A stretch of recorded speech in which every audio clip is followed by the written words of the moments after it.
Nagbigay ng reaksyon ang veteranang media practitioner na si Christy Fermin tungkol sa kasong isinampa ni Bea Alonzo laban sa kanya. Sa episode ng Christy Ferminute na inere nitong Biyernes, sinabi ni Christy na wala pa raw siyang detalyadong maibibigay dahil wala pa siyang hawak na impormasyon at hindi pa raw niya alam kung ano ang nilalaman ng sinumpaang salaysay ni Bea kung bakit nagdemanda ng kasong cyber libel ang aktres.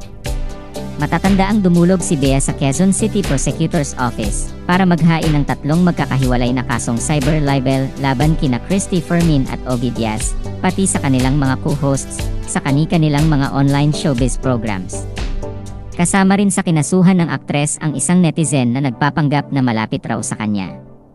Nagbigay rin ng reaksyon si Christy Fermin tungkol sa sinabi ng legal counsel ni Bea na si Attorney Jose Manolo Garcia na ginamit raw nila ni Ogie ang negative sensationalism laban kay Bea para sa views. Ayon sa kanya, ang programa nila ni Ogie Diaz sa kani-kanilang online shows ay dinisenyo hindi lamang para kay Bea kundi para ibalita ang mga kwento tungkol sa mga public figures. Dagdag pa niya, hindi raw nila maaaring puhunanin si Bea lamang para kumita ang kani-kanilang online shows. Sinabi rin niya na lahat ng mga kwento ay inilalatag nila at depende na lamang daw sa pagtanggap ng mga personalidad na kanilang tinatalakay.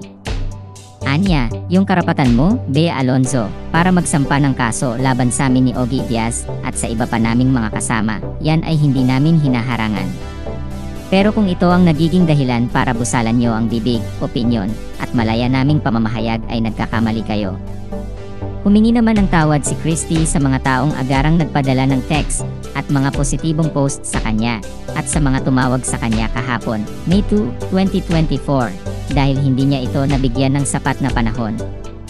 Nagsorry rin si Christy Fermin sa mga vloggers at reporters na humihingi ng kanyang panig at sinabing dumalaw siya sa puntod ng kanyang yumaong nanay sa kaarawan nito kahapon. Sa huli ay nagpapasalamat siya sa mga taong nagtitiwala sa kanya at sa mga taong nagpapakita ng pagmamahal at suporta sa kanya. Samantala, sinabi ni Ogie Diaz sa kanyang post sa Instagram stories na makakarating din naman daw sa kanya ang subpoena para sagutin ito sa takdang panahon. Humingi rin siya ng paumanhin sa mga kaibigan niyang reporters na hinihingan siya ng kanyang panig. Salamat sa panonood ng video na ito. Huwag kalimutang mag-subscribe sa aming YouTube channel, i-like ang video na ito, at i-turn on na rin ang notification bell.